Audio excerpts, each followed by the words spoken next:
Easy. 1 markah dalam SPM boleh dapat. Ini adalah soalan Form 4 graf gerakan. Cikgu Lee mengiringi murid ke pertandingan catur di Bandar G. Setelah memandu sejauh 96 km dalam perjalanan pulang, mereka berhenti makan tengah hari. Okey, perkataan the word berhenti bermaksud dia tidak bergerak. Bermaksud kita refer kepada graf yang straight macam ni. Jarak lawan masa punya graf, kalau dia straight, mendatar, straight line like this, ini bermaksud bergun. Objek dia tidak bergerak, not moving, stationary. Sekarang soalan dia nak tanya apa? Dia tanya nak cari nilai M dalam kilometer berapa. Mereka sekarang dari Bandar G nak pulang ke rumah. So dari Bandar G nak pergi ke rumah mereka berapa km? Kalau you tengok dalam soalan dia kata 240 km. Faham tak?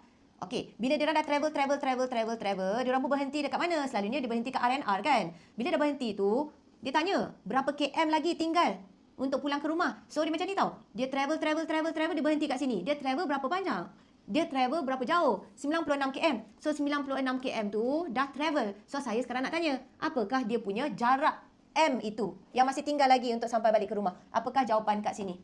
So kita kena buat apa? Tambah ke tolak? Yang ni dah travel. Kalau dah travel kena tolak. So kita kena tolak 240 tolak dengan 96, kamu akan dapat baki yang travelling daripada jarak R&R ke rumah mereka, dapatlah 144 km. So inilah jawapan kad M. So M adalah 144 km, 1 markah. So you kena tolak sahaja. Buku ini wajib ada untuk pelajar SPM. Tengok soalan tadi. Jawapan lengkap pun diberi.